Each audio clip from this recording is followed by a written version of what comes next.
Well, hello, everyone.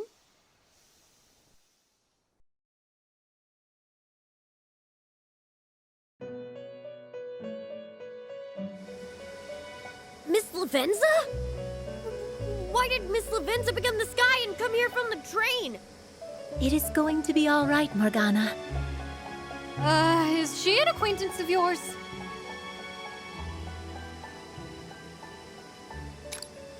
From talking cats to blue children, you sure have an eclectic bunch of acquaintances, don't you? Excuse me, but please refrain from making peculiar characterizations of people. Actually, let's save that for later. It seems to me that you all have a destination to get to. Should your will be resolute, I am willing to lend you my aid. I only ask that you make your decision while this room retains its present form. Room? Do you mean this train is... Indeed. This is but another manifestation of the Velvet Room. However, as for why it assumed its current form following its previous volatile state, frankly speaking, even I do not have that answer. While that does beg a plethora of concerning questions, this doesn't feel like the right time to raise them. So we'll be skirting across the night sky on a flying express line? What fun! Would you mind if I took a moment to sketch the train in its entirety? I would mind. Please board immediately. What? Come on, what are we waiting for? Let's get a move on!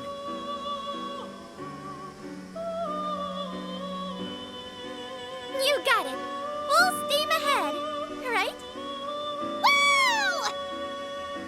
Toshiro, do the thing! You know, choo-choo! You do realize that's not what a train actually sounds like, right?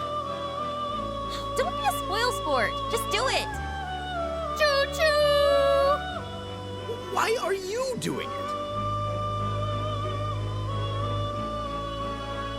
We have some interesting characters in the fray now, don't we? Quite a novel proposition, I should say. That's what you call hanging with the homies, is it not? But I think I will save that for when this is all over.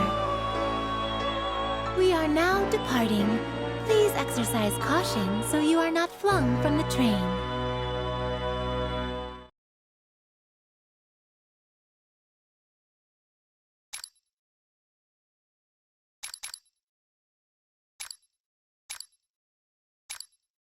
Time to write.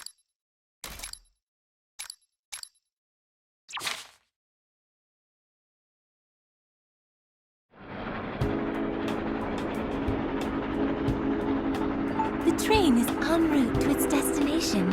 Please have patience while we wait for its arrival. You okay, man? Nerves still messing with you? Well, yes, a bit. I'm worried that we're headed to the final showdown without certain details being sorted out. I feel the same. There's still the question of Irina and this world itself. Not to mention the fact that we're not even sure what exactly it is we're going to fight. I am not sure how much help I will be, but if you'd like, I can share with you what I know. Please be aware that this will involve a degree of speculation, but I should be able to provide some useful information. I too have been conducting investigations into the nature of Salmael's existence. What I have found suggests it is the materialization of an instinct which exists subconsciously in the human heart. So, do you mean it's a sort of malevolent god, like Yaldabaoth?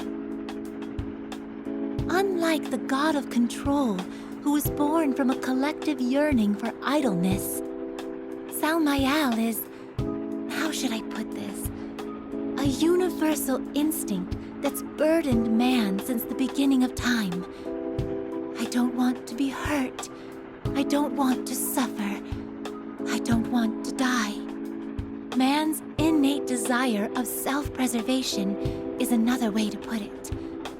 One might call it a material embodiment of this instinct, born from an ocean of human subconsciousness. So, kinda like the personification of people's consciousness that goes, no, don't hurt me, right? When you put it that way, it doesn't sound so bad, but... Perhaps it was the passage of time, or perhaps it was a change in the nature of the human soul. In any case, a transformation occurred for the purpose of keeping pain at bay. Whether you consider the battles one fights to assert their convictions, or the will driving them towards their fruition, it seems to think that all potential sources of pain ought to be eradicated. If there is anything that does differentiate it from the god of control, it is that Salmael believes it is protecting humanity by eliminating individuals with ideologies it deems threatening. So, Salmael thinks it's protecting humanity, huh? Oh, good grief, that's one of the worst types to deal with. And that means it'll do whatever it takes to destroy those it deems likely to cause people pain, correct? The words and actions it has exhibited thus far would seem to suggest so. Ah, crap. Now I'm confused again. So, in simpler terms... Well, this might not be perfectly accurate, but... Salmael's stated goal is to ensure that people don't get hurt or suffer. And in order to accomplish that, it came to the conclusion that any risk taken to fight for something is undesirable. Does that sound about right? Furthermore, given our nature as humans, there will always be those who take a stand to initiate change. And that gives Salmael an endless supply of people to stamp out for having these dangerous ideas. Dangerous ideas. In other words, they possess the will of revolution. A desire to take a stand against authority. So, this time around, Toshiro fits the bill, huh? That would seem to be the case. I'm very taken by this drawing here.